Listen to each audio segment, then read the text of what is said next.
Welcome to this episode of Season 5 of The Common Bridge, where policy and current events are discussed in a fiercely nonpartisan manner. The host, Richard Helppie, is a philanthropist, entrepreneur, and political analyst who has reached over 4 million listeners, viewers, and readers around the world.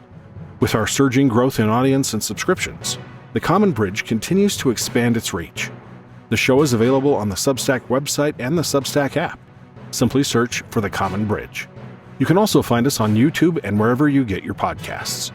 The Common Bridge draws guests and audiences from across the political spectrum, and we invite you to become a free or paid subscriber on your favorite medium.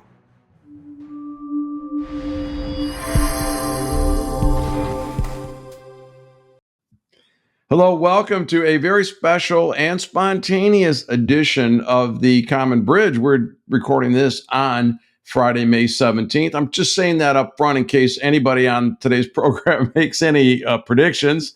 We'll have the benefit of hindsight, perhaps. And of course, coming up on the Common Bridge, we're going to be talking about Title IX and some of the changes. We've got programs on energy, on vehicles, and Europe with a very popular guest, Robert Greenfield.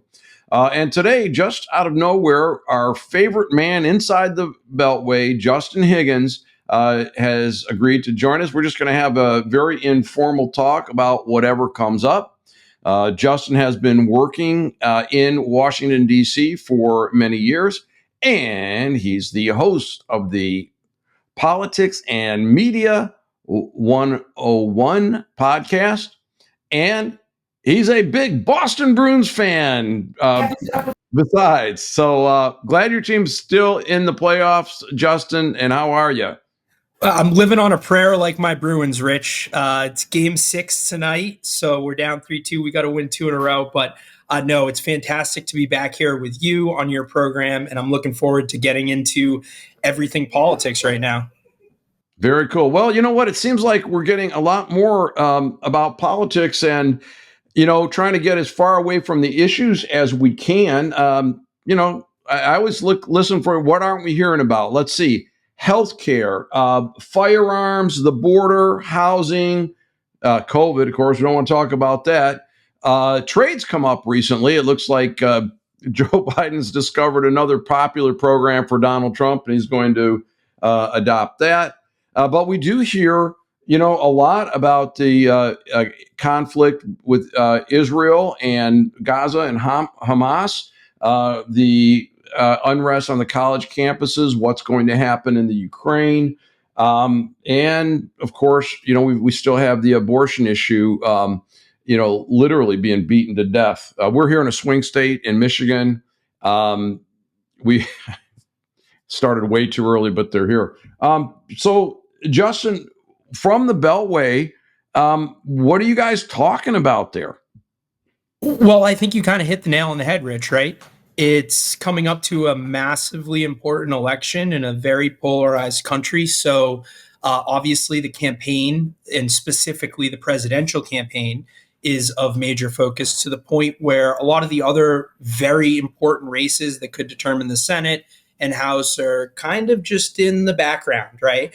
And then all the issues that you mentioned. We've recently, about a month ago, we had a major foreign aid bill to fund Taiwan, Israel, Ukraine. So that had been a focus. Abortion is consistently and continually a focus due to its impact it will likely have on the campaign. And then other campaign themes like democracy. Right? That's a campaign theme that the Biden campaign is focusing on. There's also these lawsuits going on. But really, to simplify it, Rich, it's the 2024 campaign. That's what everybody's focused on. You're either excited or afraid, and that's where all the energy is. Well, you can mark me and a lot of people as just disgusted because it seems like the folks in the Beltway, they've succeeded at crushing populism, or so they think, because they don't talk about it, apparently. So we have two very dysfunctional parties with a stranglehold on the nation. And, poll after poll shows people still don't want Biden or Trump, yet this is what we're being handed. And it's a horrible choice to make because on their record, you can't really vote for either one of them, can you? Well, I mean, so that's where you and I have a lot of disagreements. I don't think the parties are equally dysfunctional. I think that the recent and historic dysfunction in the GOP House with the whole speaker issue, uh, struggling to elect a speaker, then removing the speaker, then struggling to elect another one. It's really a new level of dysfunction. Running for Yeah, two but look at that. years. Look at, I just wanted to say about that. Look, that's a inside the Beltway view. Let me tell you where it's viewed out here. The Democrats did the right thing. They said, we're not going to let that extreme edge of the Republicans or the extreme edge of our policy, our party, influence the speaker. So the centrist Democrats crossed over, and we have a Speaker of the House.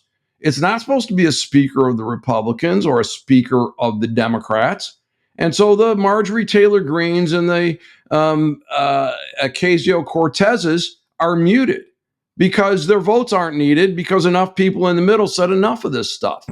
But it's being captioned as a failure of the Republicans for not being able to sway people like Marjorie Taylor Greene, who apparently is unpersuadable. And, if she's as portrayed in the news media, she's a nut job. No, she is, I believe. Have you ever met her? Have you ever met her or been in the same room with her? No, thankfully. I try and keep my distance from those type of, folks that are maybe unhinged. But I do really like how you described centrist Democrats as saving Speaker Johnson, which is true because it was led by Minority Leader Hakeem Jeffries. He is a centrist Democrat, like most of the Democrats in the party. They all banded together and they saved him. But I think the interesting thing here, Rich, is what might be new to your listeners is one of the main reasons why I believe that Speaker Johnson was saved and Speaker McCarthy never had. Let me ask you first of all, why do you call it saved?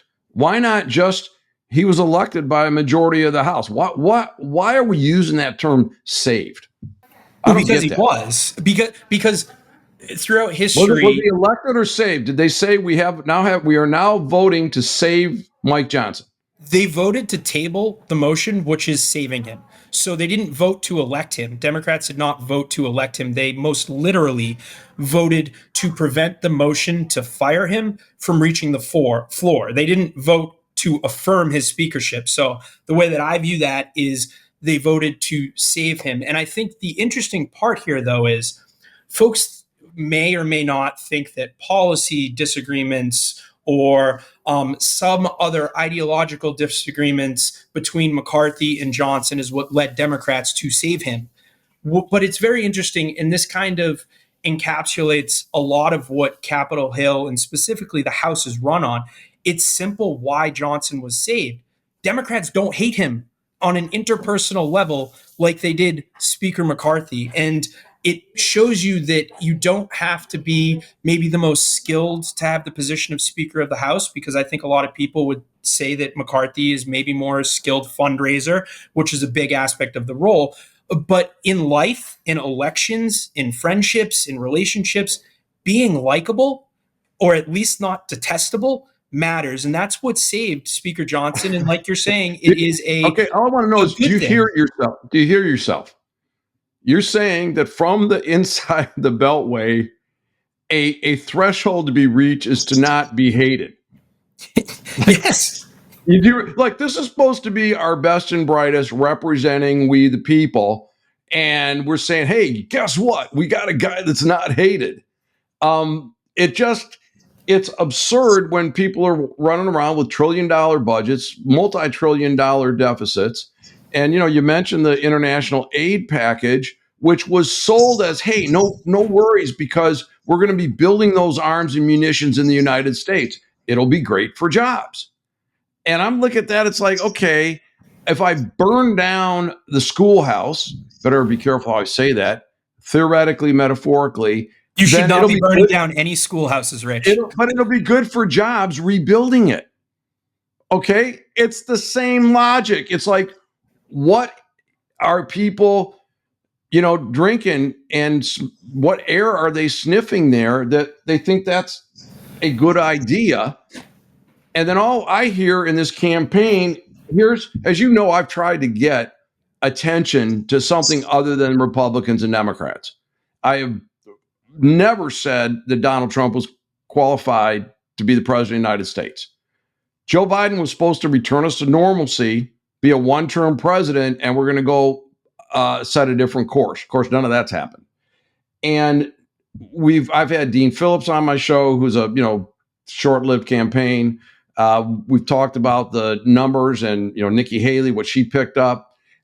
Voters have had it, but we're getting not a third party, not rationality from either major party, but can we scare you enough about the other guy in order to win? And I think they're both of their campaigns. If I was going to save money on their campaigns, I'd say just go with one slogan. It says, "I know you are, but what am I?" That's what this sounds like. Yeah. I mean, I don't disagree that voters claim to be dissatisfied, right? However, we just had 2 primaries, and voters had the opportunity to not vote for President Biden or former President Trump. And in resounding fashion, the parties reaffirmed the voters that they want these 2 to be their candidates. So I do agree with you. Energy is low in this election. I would assume, and projecting into the future is very difficult, that turnout will be reduced. But I just think it's hard because voters did have an opportunity to vote for Dean Phillips. He was getting less than 0.1% in some places. So it's just hard to square whether or not it's kind of the media dissatisfaction or there really is a true dissatisfaction in the country because voters are voting the other way, Well, I think you made a point about the primaries, which is factual. Can't dispute that people did go out and vote. But were they informed? So by way of example, Donald Trump never showed up on a debate stage with Ron DeSantis, Nikki Haley, Chris Christie, or any of the other challengers, which he should have. Okay. And Joe Biden, the DNC basically anointed him, canceled primaries in Florida. I would have loved to see Joe Biden and Dean Phillips, RFK Jr., Marianne Williamson, on a stage. Let's talk about this. But instead, it was let's hide Joe in the basement again. And Trump is, while there's actual debates going on, which did have some substance, is out there pontificating in front of the loyal. And they were rewarded with nominations or anticipated nominations. I guess is there any speculation that either one of them won't make the ballot for any reason at all? I don't think so. I mean, unforeseen health consequences for 280-plus-year-old men, notwithstanding, I can't imagine there being any reason why they wouldn't make the ballot. Yeah, okay. Because I know that there's always speculation and things, and sometimes people just have a job to write something, so they write that. But I can't imagine 2 ambitious guys like this with the arguably most powerful position in the world in their sights would say, you know what, I'm not going to do it. Right? It's like they're like Joe Biden, same thing. Like he was supposed to be one term. He's got in there and it's like, I think, we'll do another one. All right. Or at least his handlers have said that. So what's going to affect the election? We talked a lot about COVID 4 years ago. Nobody wants to talk about that now because it apparently brings up too many bad policy decisions and a good dose of idiotic behavior. And we have like the clash with Israel and Hamas. And is that going to dominate our politics this year? Or is there something else? So, Rich, to take a step back, and a lot of folks in the Beltway, a lot of staffers on campaigns in the Beltway, in the House and Senate, lose sight of this. What is an election? It's a popularity contest. So that's first. And sorry, 1 second.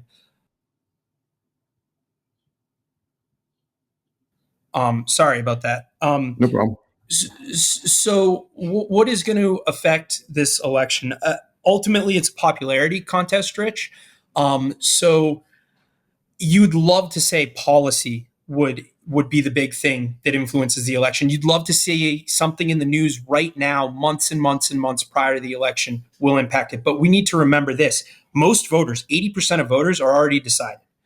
There's 19% of voters that are traditionally swing voters, which are categorized as low information voters. That does not mean these people are stupid. That means these people are not listening to the Common Bridge and Politics and Media 101 every week and tuning into news or reading your Fox News articles. It just means that they have a lower level of interest. And what influences those people largely is the last 2 weeks of a campaign. So to give you a very specific answer, it's not policy record, because I personally think Biden has a great one of those. Ultimately, it's outcomes and it's messaging. And both folks, both Trump and Biden, are going to struggle with those two realities. Yeah, indeed. And there's lots of attack surface on both of them. But, you mentioned popularity. So we have a popular vote. And I don't think there's probably much dispute that the Democrats are going to win the popular vote. They're going to win it on either California or New York. They don't need anybody else. Biden won 7 million votes in 2020, and 6 million of those came from California. District of Columbia votes overwhelmingly Democratic. Only Saddam Hussein's 99% seem to be stronger in a one-party way. New York, around New York City, is overwhelmingly Democrat. But it is going to come down to a handful of states, and they keep talking about, I don't know what the numbers are exactly, 5 or 7 states about who's a swing state and who's not a swing state. But given the attention we're getting here in Michigan, I got to figure that, all right, we're for sure one of those. What's the view on that? Yes. So typically 7, right? You have North Carolina. I'm going to try and do this off the top of my head, Rich. You have Georgia, North Carolina, Pennsylvania, Wisconsin, Michigan, Nevada, and Arizona are typically the 7 swing states. As you mentioned, the polling is kind of all over the place. I think we can assume that in a lot of these places, it's in 1 or 2 percentage points pro-Trump right now, if we were to have the election day today, based on an aggregate of polling. So what you're going to see, what you've already told your listeners, you're already seeing all of these ads. That's super unique, because typically speaking, ads don't really start to ramp up until a month or 2 before the election. And then they continue to ramp up at an exponential level 2 weeks out, a week out, election day. So just bluntly, you and your fellow Michiganders are going to be just inundated with campaign messaging. And all that I can speak to is what I perceive the key points to be moving forward, which is, for the Democrats, it's going to be democracy, it's going to be abortion, and very soon here, it's going to be run on a reduction of crime. And then for the Republicans, it's largely going to be immigration, and then an economic argument. Inflation is too big, it's too bad, it hasn't come down. So those are typically the battle lines that I see being drawn. Now, who's able to resonate with which voters will ultimately determine this election, right? That's no secret. Yeah, no, it's interesting that you didn't mention Ohio or Florida in that swing state. And Florida, I understand. All right, in Florida, I spend quite a bit of time there. The governor's doing a great job, not as the caricature you're seeing reported, but Florida's doing great. But Ohio, you think Ohio's not in play? I think it's like R+10 now, Rich. It's really gone. I think that spells. It doesn't matter in the general election for president. It does spell problems, though, for Democrats in the Senate, because there is a massive Senate race with incumbent progressive Sherrod Brown, who is beloved by a lot of crossover voters in the state, even though he's a progressive, because they feel he embodies that state. Can he win in an R+10 state?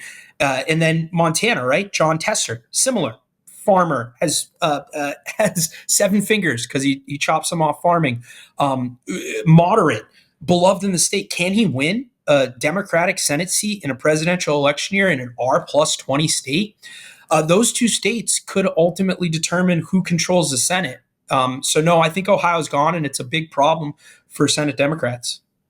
That's really interesting that you got that. Now, I'm interested on the issues that you have. So let's, the Democrats running on reduced crime.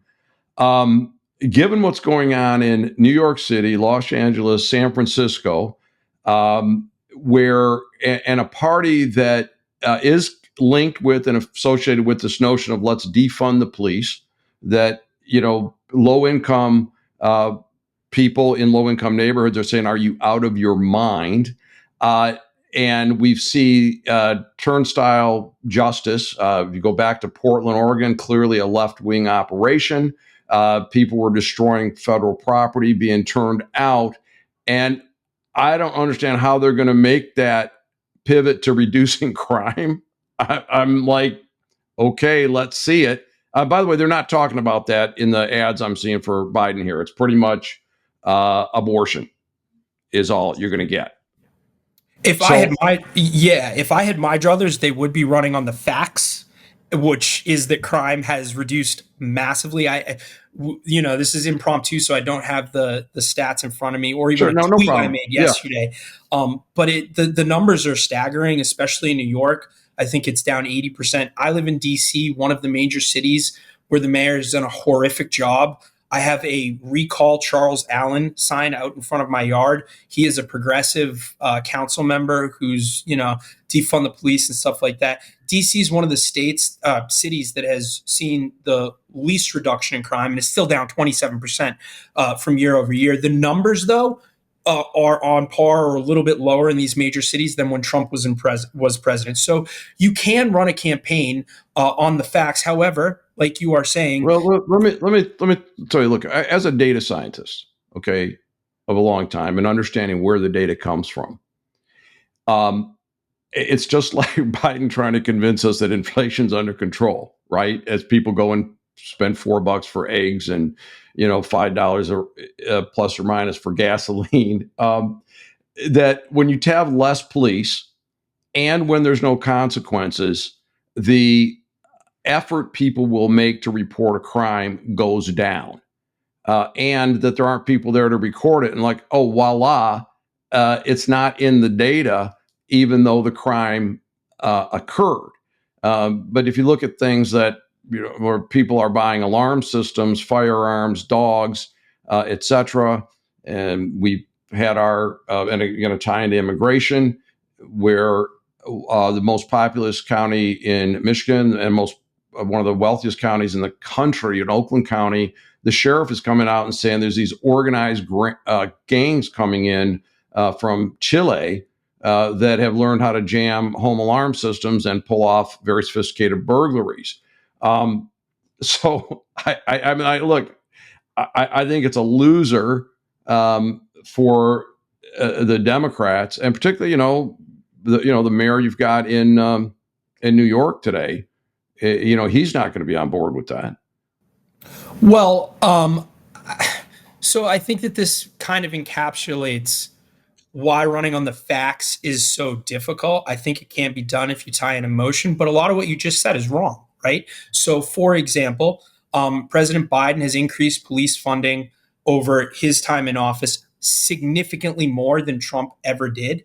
And then additionally, if you were to break down the districts and jurisdictions in Republican and Democrat based on the House of Representatives, $100 more million of that increased funding over the Trump levels, $100 more million of that went to Democratic districts. So there is a factual argument rooted in data and science that shows that Democrats are taking. But you're talking spending. You're talking spending, not effectiveness. You just said, though, Rich, that the spending on police is down. Yeah, it's so they're restoring some of the levels. The number of recruiting deficits at police forces is material, And here's the flip side, and I don't know how to extricate from this dilemma, that it's, oh, we're going to have more police, and almost immediately it's this hue and cry against over policing, right? And so, UCLA, the student group that wanted to do what they're capsuling pro-Palestinian demonstrations, one of the settlement things was don't call the city police to come to the campus. New York Police Department, accused of overreacting at Columbia, and many people from all stripes are looking at Chicago with trepidation. Are we going to have another 1968? And the by the way, I'm going to be doing a show. I'm with some resources, people that are in Kosovo, trying to put in the rule of law and how difficult it is, from the law through the police force, through the prosecutors, through the judges, through the certainty of punishment and such. I don't think Americans know what to expect from the criminal justice system these days. And so a clear, here's what we're going to do to bring integrity to that entire arc.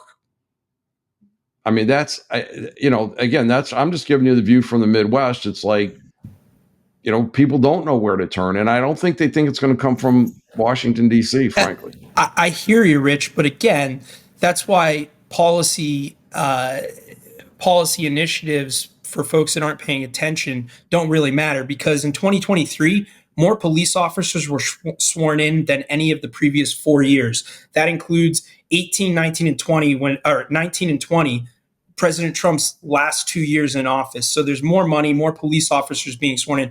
The policies are trying to address the problem. It's just we're getting back to what I originally said. It's the outcomes, which again, the crime data would seem to suggest are improving, and the ability to message. So I think that that's where President Biden's big Achilles heel is, because even if he is accomplishing all of these things, again, inflation's not perfect. It's going to be very difficult for him to sell it to the American public when he's an old guy who struggles at messaging and isn't always in front of the cameras. When you have a different media ecosystem on the left, for example, MSNBC is not going to be touting the facts on crime reduction, because that's probably not what they think energizes most of their viewers. They probably don't think it juices their audience. So if you have a president that can't message on his own, you have a media ecosystem that isn't, incentivized to do it for him, then what you have happen is you don't have word of mouth messaging. You don't have conversations like this happening between friends who are just debating and discussing, and then all of a sudden, oh wow, I didn't know all these facts, or oh wow, I didn't know that the country was heading in this direction. So you're reducing word of mouth marketing as well. So this is to say that the facts really don't matter here. Biden is in a big deficit, and it's because of his inability to message and outcomes not being absolutely perfect. Well, and I know that, look, that's a Democratic talking point of, hey, we're doing a great job, but we suck at messaging. With the communication arms, they have control of most of the major media outlets, and they can't get the story straight. And they've got the bully pulpit of the White House. It just doesn't seem to hold water. And while we're talking about the I think Democrats are great at messaging. I'm just saying that there are structural. Wait a minute. You just said that they weren't. What I'm saying, no, I did not. If you heard me, you said that Biden's not good at messaging. He's too old or something. Yeah, okay, so right, Democrats are different than Biden. So MSNBC. Wait a minute, Biden's not leading the Democratic Party? Yes, however, right, Biden is one candidate, and he has a immense role to play. He is not good at messaging. You saying Democrats are not good at messaging is not what I said, nor do I agree with it. What I'm telling you is that the Democrats are saying they're not good at messaging. Look, as you know, I'm a fiercely independent, center of the road person. I don't like what the Republicans are doing. I think they're the deer in the headlights party that like with a gun to my head, I don't think I could tell you what the Republicans stand for and what they would do. And I look at the Democrats as the gang that can't shoot straight, that they're just they're running around from one emotional thing to the other. And we need better government. Our people, and I talk to people from all walks of life every day, and they're universally, they're just disgusted with what we're getting out of the federal government. Now, contrast that, local governments are really stepping up, and part of it's due in funding that they're getting. So, by way of example, the city of Detroit is an amazing place today, and there's so much going on. And part of it's Mike Duggan, and Mike is a centrist, get it done mayor. He is a loyal member of the Democratic Party, and some people might say he's the key to Joe Biden winning or losing the state of Michigan because of the large population there. And man, oh man, Mike is doing a great job. I support him. I'd love to see him be governor or even president someday, because he's what we used to elect as people to take care of problems. But that's what the Democrats are saying is they can't message. And let's kind of blend those two things together, where we talked about law enforcement and messaging. And I remember in the not too distant past, all we heard was 91 counts, 91 counts, 91 counts, 91 counts, 91 counts. Okay. And, I'm being a curious sort with a high reading comprehension. I actually went in and read the documents. And I'm like, well, this is nonsense. And the first of the lawfare trials are over, which said two very sophisticated parties came together in a very complicated transaction. Both were happy with it. And later on, a Democratic attorney general and a judge decided it wasn't a good deal, extracted one piece out of it, extrapolated into this damage claim. Complete nonsense. Now we're looking at people looking at the Alvin Bragg case. And again, complete nonsense. And and now what I'm listening to my Democratic friends that I talk to, they go, well, we really didn't believe in those cases. I'm like, really?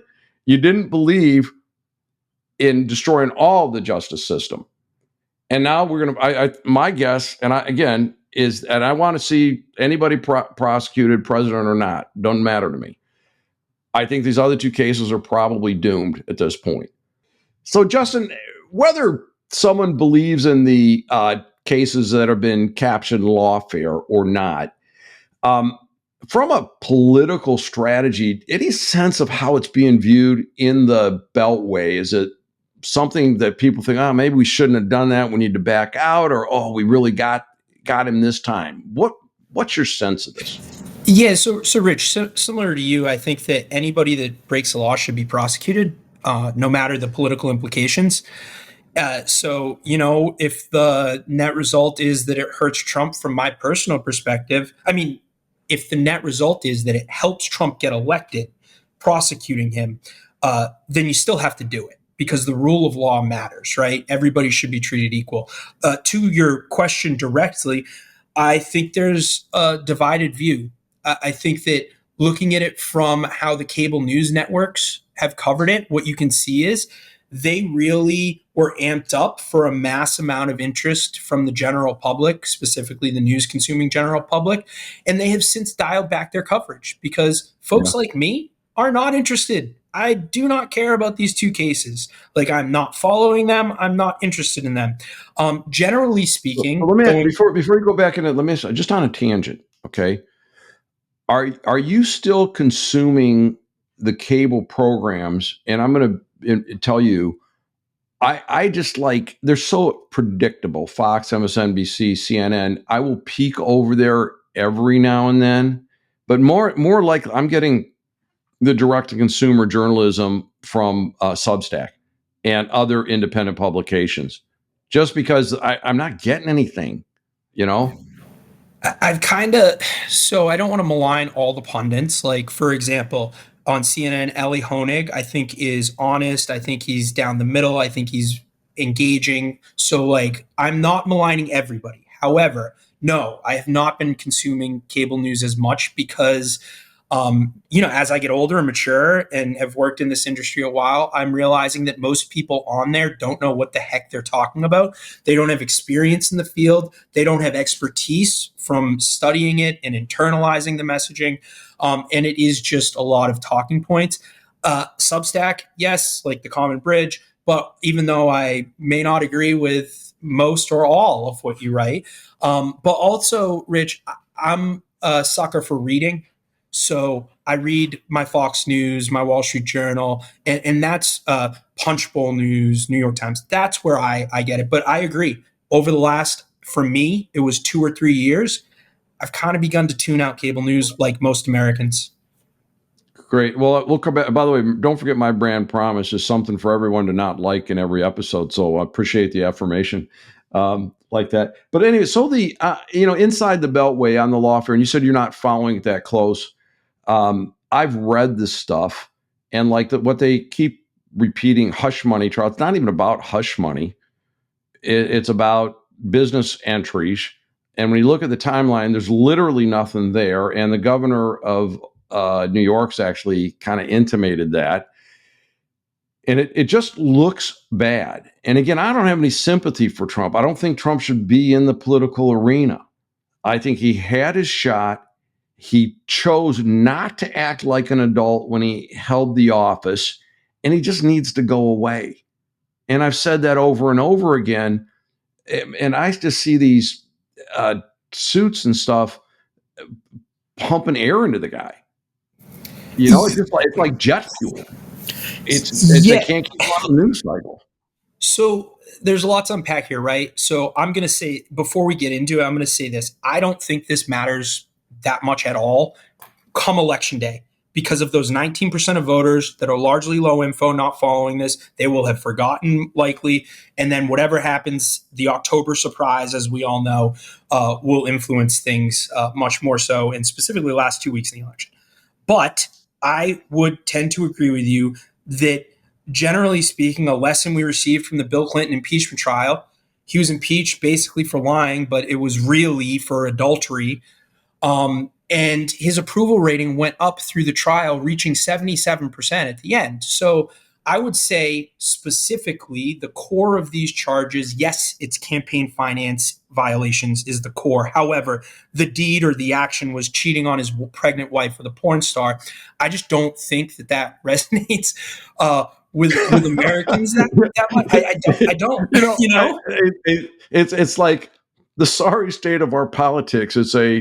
And I'm glad I'm on an independent network here. So a blowjob from a 23-year-old intern and a rockin' evening with a porn actress are seen the same in American politics. It's you got to laugh. It's just too funny. But you think about the amount of coverage that's been spilled on it. It's the ridiculous. And I've also noted some of the coverage afterwards, like all the slut shaming that went on with the young women that Bill Clinton manipulated. Yet the defense of slut shaming on a woman who literally makes her living having sex on a camera because she's now virtuous for whatever weird reason that is. But let's talk about democracy. And this is another thing that we have to save our democracy. I've noticed that tagline has dropped out of the lexicon. Why? Well, I don't know if that specific tagline has dropped out. I'll have to take your word for it. But the two central themes of Biden's campaign are going to be democracy and abortion. And it's going to be something that we see continuously. For example, you're going to have rule of law arguments. You're going to have Ukraine funding arguments targeting those Haley voters. There's a reason why she's not on the ballot, yet 20 to 30% of Republican primary voters are voting against Donald Trump, because these arguments do resonate, whether it's here in the United States or overseas. And specifically, they resonate with a lot of people that aren't focusing on politics. these 19% of voters, I'm going to get back to them, Rich. They are not ideologically charged. Most of them think that politicians, rightly so in a lot of cases, lie on both sides, so you can't trust either of them. They're going to go into the last 2 weeks of the election. Maybe abortion grabs them, right? One way or the other. Maybe they're pro-life or pro-choice, and that'll swing their vote. However, if you have two candidates that you think are both too old, that you think both lie all the time, and you see one candidate in advertisements stoking what many would believe to be an insurrection versus another guy who doesn't have that same type of let's go storm the Capitol almost rhetoric, directly showing these type of riots, that many people believe may be enough to swing the election. That is to say nothing of the substance of the argument. Yeah, right now, look, it's hard to argue with that. Look, I thought that Donald Trump's behavior and his rhetoric on the 6th of January in 2021 was reprehensible. I don't know that it rose to insurrection or a criminal, but clearly it was beneath the office of the presidency. I remember listening live to him, and what he was trying to get Mike Pence to do was absurd. And I don't know that we'll ever have the full story of what actually happened at the Capitol, because, other than, some windows and things, there wasn't a lot damaged. I mean, if you compare the damage in the Capitol versus like the Multnomah County Courthouse or the precinct in Minneapolis, I mean, there's a lot more destruction that went on there. And, what were people doing? What did they think they were doing? I mean, I don't know that we'll ever know.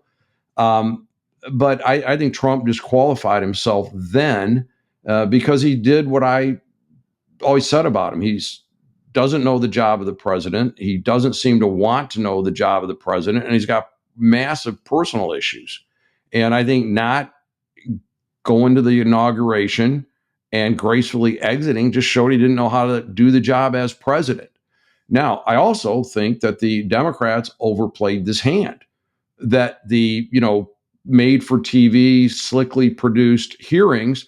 I mean, everybody could see right through that. That was a show, not a trial. It was not really a hearing. And that it's really hard. There's a concept in law called having clean hands. And for a guy that's been caught with censoring, like Joe Biden has, saying we're going to protect democracy, I'm like, really? What, your version of democracy? It's like, it's pretty scary. What I see happening in the court system, that's not democracy either, when you're weaponizing the justice system. When we've seen what we now know what the FBI was doing in 2016 and after, and it's met with a shrug. And recently Biden's own videos when he was being investigated by Special Prosecutor Robert Hur. Oh, wait a minute. All of a sudden, those are presidential privilege. It's like, that's not the transparent, open, honest government, the democracy, the populism that we were promised we were going to get. And had Joe Biden actually done the return to normalcy, and he actually protected the Constitution, he'd be up 75-25 right now. And the only reason he's not is, and the only reason Trump's still in the game is basically what Biden and the Democrats have done. I mean, there's nothing to recommend Donald Trump for another term other than you don't like the other guy better. And it makes me nuts, actually. I won't go through one by one, but we fundamentally disagree on a lot of what you said. I think, though, for me, it comes down to, even if I were to accept the premise that you laid out about Biden and implying that he's. But which one do you want to take? There's no dispute that they censored through the social media platforms. They took out knowledgeable people talking about science and said we don't like what they were saying. Not that it wasn't true, not that it was put for a nefarious purpose. We just didn't like it. We know that they knew that the Hunter Biden laptop was authentic and it contained information that was harmful to Joe. And we know they suppressed the story. Okay, we know that they got 51 intelligence heads to say it wasn't true. That's scary.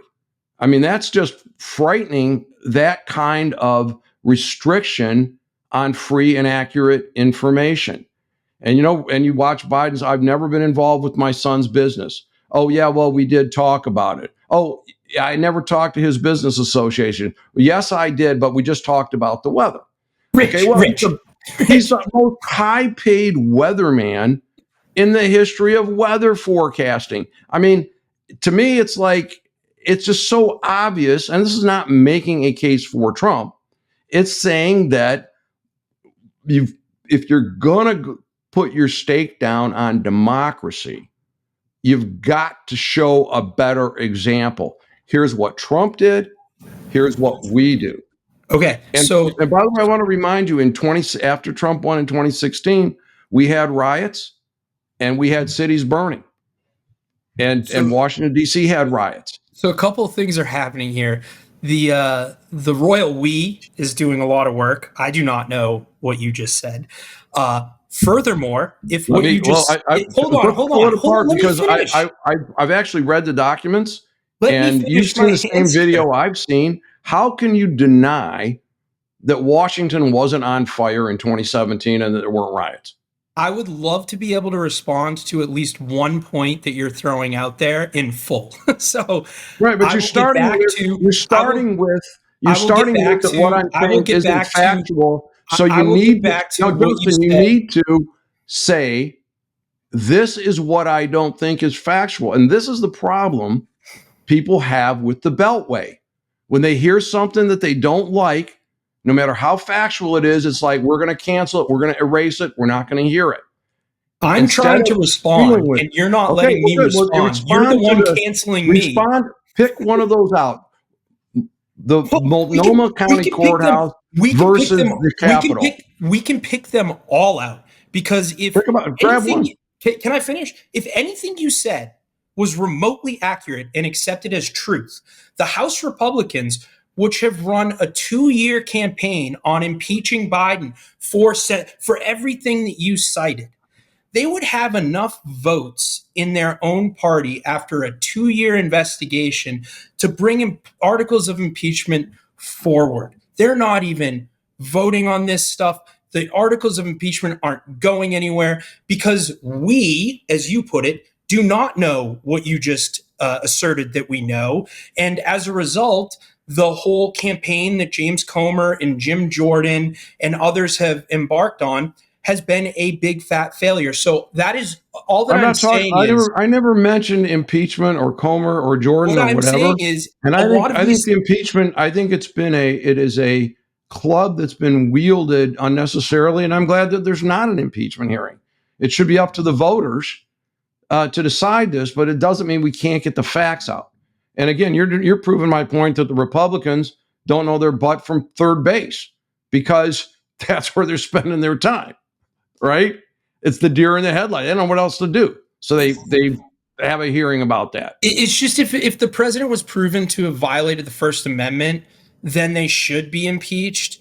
And the Republicans have sought, and that's what you're claiming happened. And the Republicans have sought for 2 years to do this, and they have. It's documented in the Twitter files. You can read it. They did it. There's no dispute. They're being sued by Martin Kulldorff. They're being sued elsewhere for this. So there is legal recourse going on, and their defense is, hey, we didn't do it. The social media platforms did it. But yet you've got testimony from the people running social media saying, yeah, we had an open channel to find out what they liked and what they didn't like. And it's like, as someone said, yeah, you didn't do it, but it was like, nice social media platform you got here. Be a shame if something happened to it.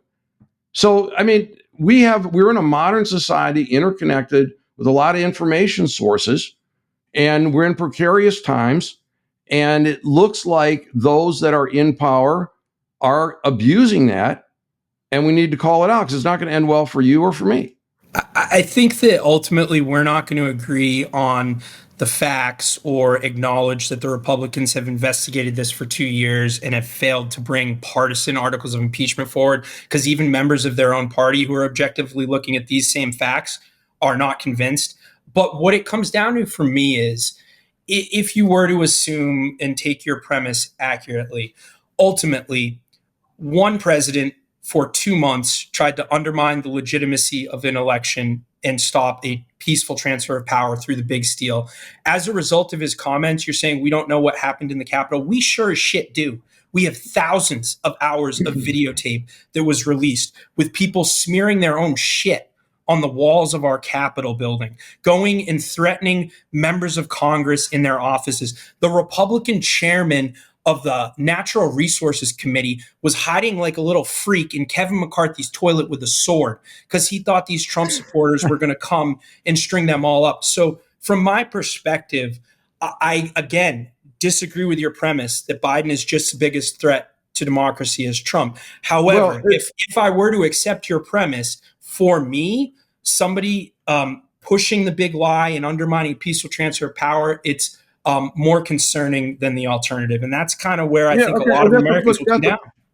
That's a fair point. Okay. It's my objection to the Beltway and is that the clean hands thing, and to double down on governing with integrity. But you and I are in agreement. I think Trump was absolutely out of line. And I said it at the time. It was appalling. And again, this was primary information. And the point I was making about the people walking through between the ropes, not destroying the statuary, not setting things on fire, compare that to the Multnomah County Courthouse, right? The federal courthouse in Multnomah County, which was utterly destroyed and left in ruins. Yeah, Rich, they were just trying to hang the vice president. It's all in good fun, right? Well, here's what we don't. Well, this is really interesting you bring that up, because who put those gallows out there? And were they full size? We don't know. I mean, that's the thing. We don't know. If you're arguing about whether the gallows to hang the vice president from the chanting mob that was chanting "hang Mike Pence" were full size or not, I think what I'm saying is we don't know who was there. Who put the bombs by the RNC and the DNC? We don't know. Okay, I'm gonna venture it was not Democrats. Just a guess. I don't know that there's Republican or Democrat bombs, but there was one on each one. But they Republicans stormed the Capitol, so I think we can. It's not a leap of logic to assume. Again, we don't disagree. They shouldn't have been in the Capitol. Trump shouldn't have been egging them on. Okay, and he should have been. And what he was asking his vice president to do was absolutely unconstitutional and abhorrent. And Mike Pence stood up and did the right thing, which kind of leads us to this sorry situation we're in the election that we're going to be holding in a 6-ish months. We know who the presidential nominees are going to be, barring any unforeseen health or other circumstances, right? We know who one of the vice president nominees are going to be, right? Also, same thing. Who might Donald Trump pick as the vice president, and who might accept that? I think a lot of people will accept that because that's the state of Republican politics right now. I think that one of his more prominent or likely choices was Kristi Noem, but she has admitted to being a sociopath. So there's really, we can cross her name off. Killing a puppy. I represented a Tea Party fifth generation farmer. Excuse me for laughing, but this is going to go down as one of the biggest political fails ever. It's bad. Rich, I'm a kid from New Hampshire, so I'm not your rural guy. I worked for a Tea Party fifth generation farmer from the most rural part of Kansas. I can tell you, rural Americans and farmers are not rushing out to kill puppies that they cannot train. Exactly. So, right. my qualification, are you qualified to be VP, Kamala Harris? Let me tell you what I did to a kitten with my 357 Magnum. I mean, it's on, and like editors previously, like mainstream editors had taken the story out, but now she went to a conservative editor and they didn't see anything wrong with it. So it's just it's look at this is you talk about detonating a career. Okay, so let's just stipulate it's not going to be her. Who yes. might be a candidate? Let me throw a name out to you just for fun, okay? Yeah. And I love your insight on this. Nikki Haley. He should pick her. That would be perfect. What he needs to do is play identity politics. That's normally what's done, or electoral politics. One of the two is normally done with why you pick a VP. So either they're from a state you want to win, or they have characteristics that you want to project to the voting public. Nikki Haley, woman. That is huge because of the suburban woman flight that is happening from the GOP due to abortion and Trump's garish nature at heart. So he should pick her. She also would attempt to bring back the voters, the moderates that are leaving the party and over democracy and all those fears. Would be perfect. Gets back to Speaker Johnson versus Speaker McCarthy, where we kind of began our discussion, Rich. Interpersonal dynamics run a lot of this. Trump hates Nikki Haley, so I can't see it happening, Yeah, I mean, I look at it. I mean, politics makes strange bedfellows, and Kamala Harris said some really nasty things about Joe Biden in the debates leading up to his election. But it's like, okay, we're putting that aside. Now we're going to go play the general election, and it worked for him. I think Nikki Haley would basically be the adult in the room, and would give people a reason to go there. I don't know if she'd take it or not, and Trump's ego is probably in the way. All right, but who else? I mean, what about Sarah Huckabee? I don't think so. She doesn't have that crossover appeal to normal women that Nikki Haley does, because Sarah's not normal. You've seen her screaming and hollering and shouting. I don't know much about her. Okay, she doesn't seem to have the gravitas as a VP. Elegance. I'm just trying to find. Right. Okay, Liz Cheney's probably off the list. Okay. Well, she's going to be hung right after Mike Pence if Trump gets his way. Okay. Pence has already said he's out. Yep. DeSantis, they're saying 28. He's just let the chips fall where they may. And also that about Haley, that she could be there. Chris Christie has said he won't take it. Trump won't pick him anyways. Yeah, Doug Burgum from Dakota, and I think he could be a big nothing burger to me. It sounds like that's not going to hunt, right? I agree, but I would not be shocked. Okay. So in 2016, when we were going through all of the potential choices that Trump was going to pick when I was at the RNC, Bob Corker, a senator from Tennessee, who's much more charismatic than Burgum, was the choice. And Corker said no. Corker stood on a stage at a Trump rally in Tennessee trying to make up his mind. And Corker said, no, this man is deranged and he's a threat to democracy. I'm not going to be his VP. Then he picked Mike Pence. So I do think Burgum, he's a white guy, which resonates with Trump. He's a farmer, which maybe he can project as being tough. I personally like Burgum before he took this Trump turn. I think he's eccentric. He's worth hundreds of millions of dollars. So you could see how that could appeal to Trump. I think it would be a bad choice. And I think Trump should pick a black Republican or a woman, to be quite frank. So that leaves us, in my simple mind, with maybe Tim Scott potentially as one option, who I don't think he speaks like he has a mouthful of marbles. So not sure that's great. He's also super awkward, basically bought a girlfriend for the primary campaign. So not really sure if that dog hunts. So he's on one line with Trump then. For yeah. Except I think Mr. Scott's actually religious. You're saying he's got a chance, and Burgum and Huckabee, they'd have to check how their childhood pets met their demise. I would imagine that would be Well, Burgum is not. Maybe Huckabee Sanders has, but Burgum has not shot any kittens or puppies. The other, maybe Elise Stefanik, right? She's a strong woman. She used to be a moderate. She's in New York.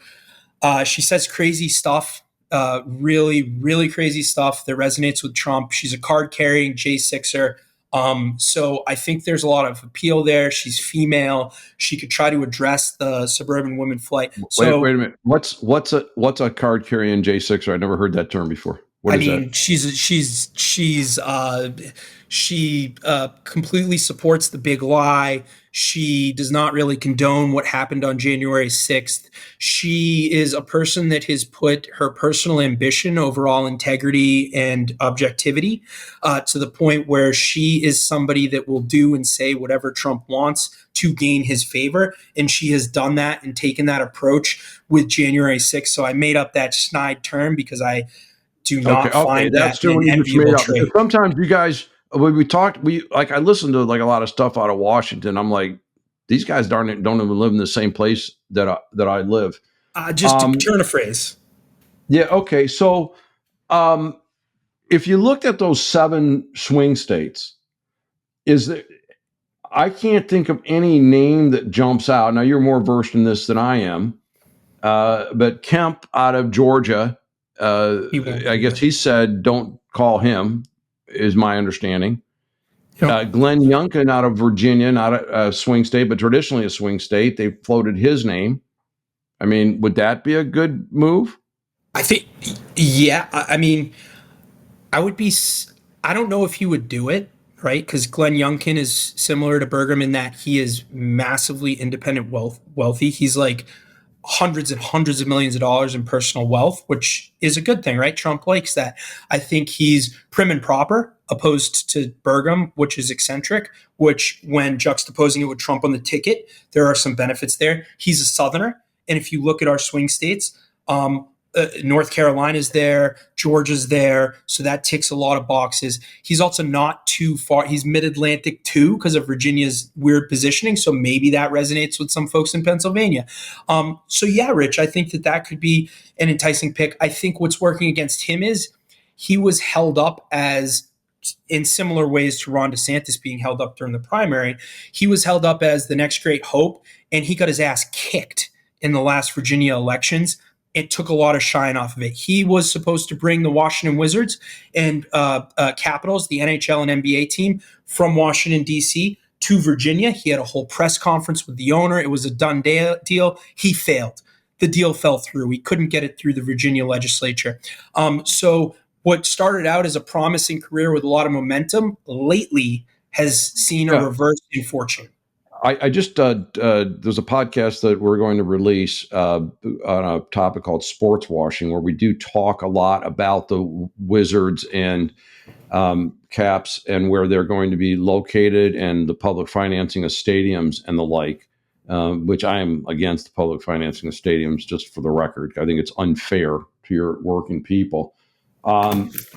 They're really interesting that a guy with your knowledge this close to an election can't pinpoint 2 or 3 people that would be a great fit for Trump. And basically that might be his way back into the White House, would be a great pick. But it doesn't look like he's got one available to him. Unless that anti-puppy lobby comes in strong somehow. Well, Trump hates dogs. So he does, really. and that, for your listeners, that's like insider theory. So not sure how much we want to get into this, but Corey Lewandowski, former top Trump advisor, is having an affair, allegedly, I need to say that for legal issues, with Kristi Noem. And it's not a secret. But also Trump hates dogs. So the theory is, Lewandowski whispered in her ear to put this in there. It'll make you look tough and endear you to Trump. And that's why she put it in there. I don't know if it's true or not. Those are rumors. Yeah. Well, I think one of the funniest things I read lately was the Babylon Bee, which makes up satirical stories. that Kristi Noem had showed up at the Kentucky Derby asking if the owners wanted to put down any of the losers as she racked her shotgun. I've read that story. It was funny. I don't want this to become the Kristi Noem shot her dog episode, and we're at risk of that going on. But listen, Rich, let's just, the country's divided on babies, right? And I'm being uncouth, and my Democratic friends wouldn't like that. But there is a division among abortion. The one thing that this damn divided country can agree on, 90% of people like puppies. So she's like, let me go tell a story of how I killed a puppy. It's just,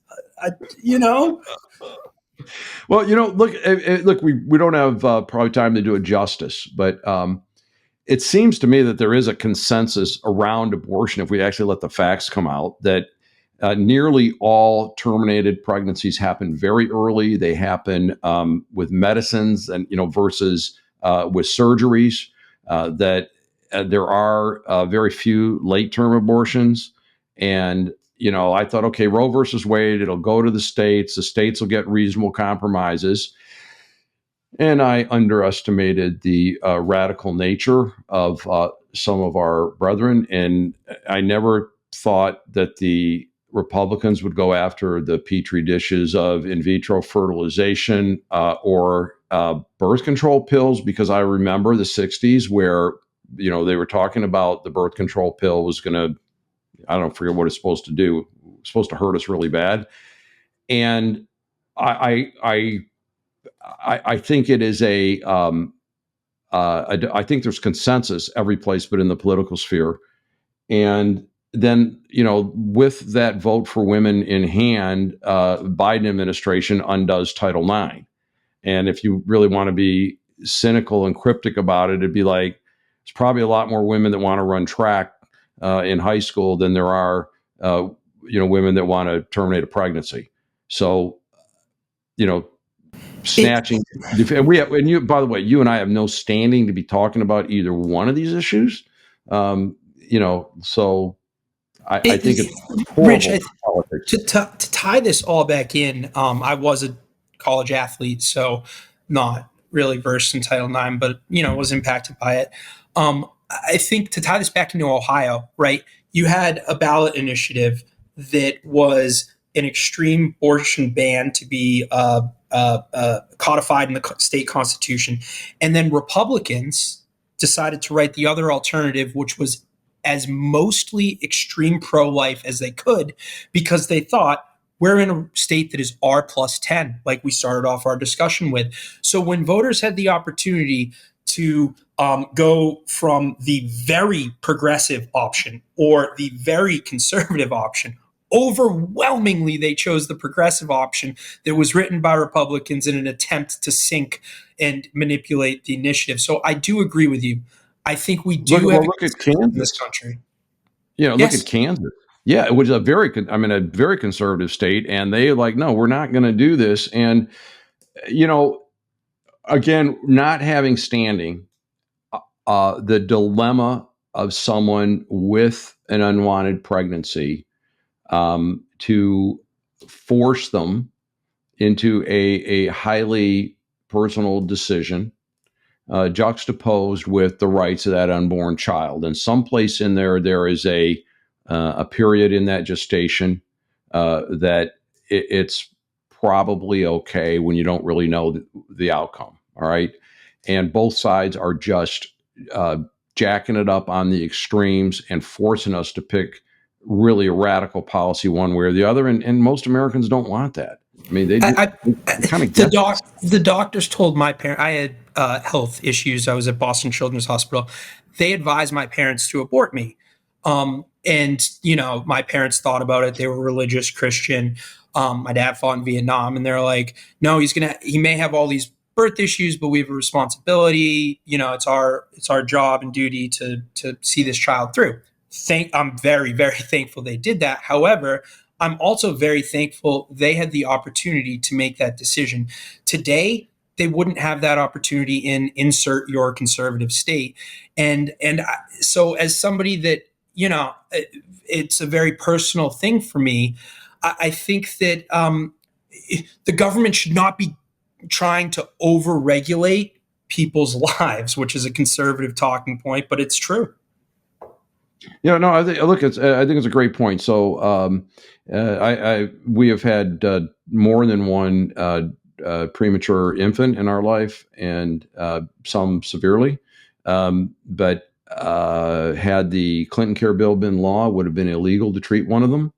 And she is a PhD scientist and molecular biologist, and a thriving, good mom, a great daughter. So, we have to accept all people for whatever they bring into the world, whether they may have fully functioning bodies, minds, that's a human being, and we need to be able to honor that life. And also the incredibly difficult decision your parents must have made. And I'm biting my tongue not to make a joke about during your teen years if they ever said that they maybe would have made a different choice, because you seem to have turned out okay. Oh, my mom would have definitely made a difference. And Rich, I think that this program is so great because clearly you and I both do not have fully functioning minds, yet we're willing to accept each other. Well, here's the difference. I used to, and there's still hope for you. So you got that going. Justin, I love having these conversations. I'm glad that we decided about 20 minutes before we fired up the recorder to make this program. Is there anything else that we didn't talk about that you wanted to make sure that the listeners, readers, and viewers of the Common Bridge had a chance to hear? I think just to highlight that the feeling in DC from Democrats, including myself, is of major concern. The top of the ticket, Biden specifically, cannot message well due to his age. And that this is independent of my thoughts on Trump and what he can or cannot do well. So just realize that while a lot of people are out of touch in DC, a lot of people inside DC are in touch with reality and middle America and folks on the coasts as well. This is a very important election. It's a scary election, probably for both sides. So all that I would implore your listeners to do is read and research articles from both sides to make your own opinion. Great. And of course, I would support that. And you're not compelled to vote for either one. You can leave it blank. You can write in somebody. You can vote for a third party. Realistically, our options are limited. My perspective is we need to send a message, and the message is do better. That I've sat on, executive committees selecting chief executives, and had these been the two finalists, we would have sent the search agency back and said, go find us better people, because our people in the United States of America are better than our government. People aren't at each other's throats. I live in two very diverse communities and have opportunity to talk to people from all walks of life.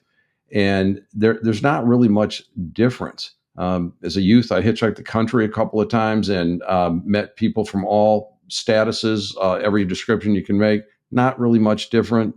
Did business in all 50 states and other countries. People just aren't that different, and they all kind of want the same thing. And one of the things they want is a government that reflects their best values and the type of generous and compassionate people that they are. We've been talking today with the host of Politics and Media 101, our favorite man from inside the Beltway, Justin Higgins. And we're going to sign off here by doing two things. Number one, wishing that his Boston Bruins do prevail, and also that the Washington Commanders do not get ahead of the Detroit Lions. And with that, this is your host, Rich Helppie, signing off on the Common Bridge. Thanks for joining us on the Common Bridge. Subscribe to the Common Bridge on Substack.com or use their Substack app, where you can find more interviews, columns, videos, and nonpartisan discussions of the day. Just search for the Common Bridge. You can also find the Common Bridge on Mission Control Radio or your Radio Garden app.